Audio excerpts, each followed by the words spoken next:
एक बार की बात है, एक गुरु का एक शिष्य ज्यादा बोलने की आदत से परेशान था। वह जब भी किसी से मिलता तो मिलने के बाद अपने मित्रों के सामने उस इंसान के बारे में अपना विचार देना शुरू कर देता था। उससे कोई पूछे या ना पूछे, वह अपने आसपास की लगभग हर चीज के बारे में अपनी राय बता देता था। आश्रम में रहने वाले लगभग हर छात्र और शिक्षक के बारे में उसकी अपनी सकारात्मक और नकारात्मक राय थी।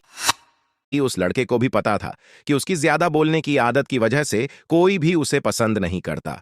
वह भी अपनी इस आदत को बदलना चाहता था, लेकिन वह चाहकर भी हर बात पर अपनी राय देने की आदत छोड़ नहीं पा रहा था।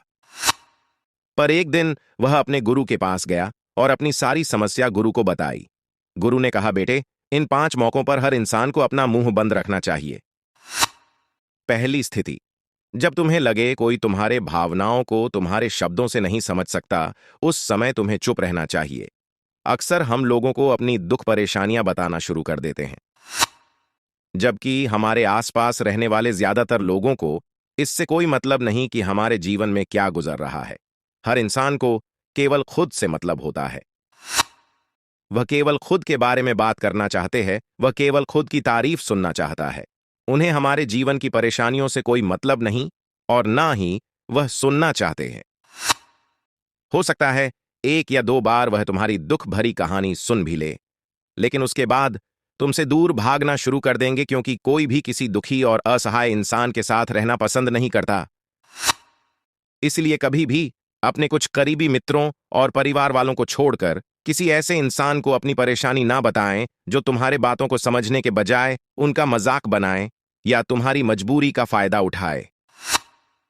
दूसरी स्थिति, जब तुम्हें यह ना पता हो कि किसी विशेष मौके पर क्या बोलना है या किसी विशेष घटना के बारे में आधा अधूरा ही ज्ञान हो, तो ऐसे मौके पर तुम्हें चुप ही रहना चाहिए।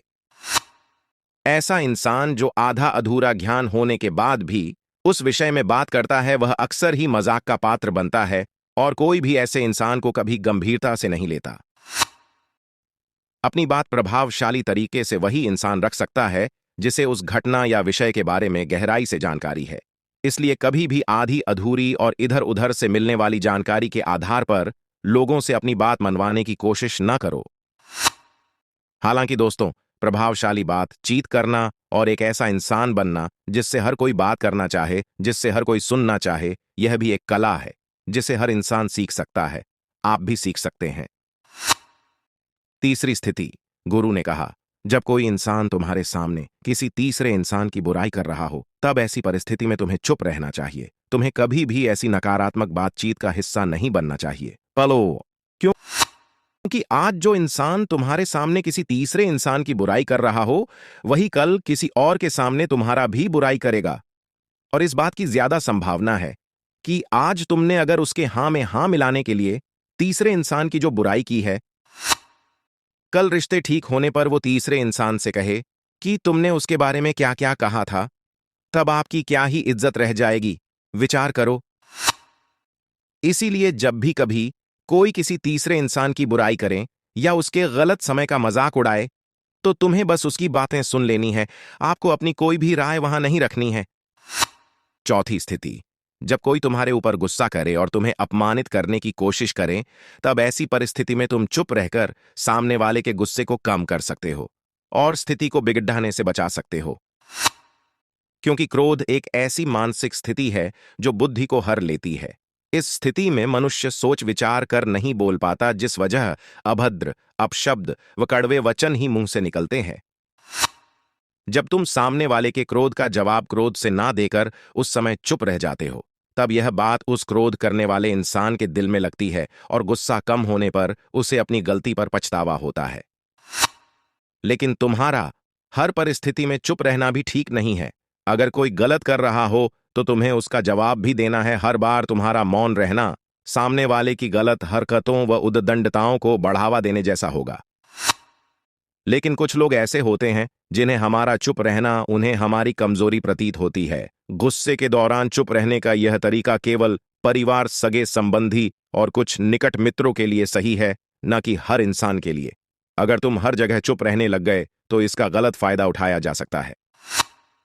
पांचवी स्थिति, जब कोई इंसान अपने जीवन की किसी दुख भरी घटना या परेशानियों से गुजर रहा हो तो तुम्हें चुप रहकर सिर्फ उसके बातों को सुनना है, लेकिन ज्यादातर लोग ऐसे होते हैं कि किसी ने उनके सामने अपनी समस्या सुनाई नहीं की, उन्होंने समाधान देना शुरू कर दिया।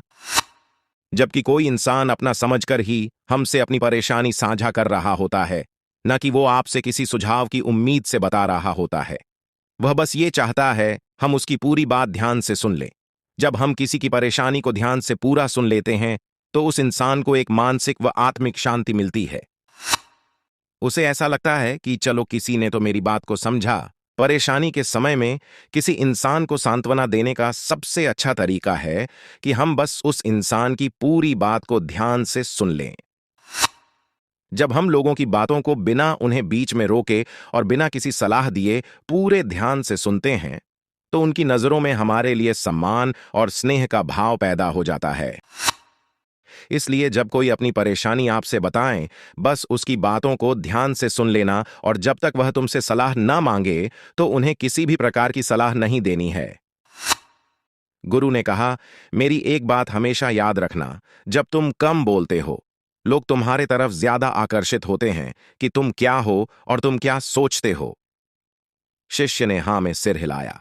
शिष्य अब गुरु की बातों को समझ चुका था कि किन किन परिस्थितियों में शांत रहना है।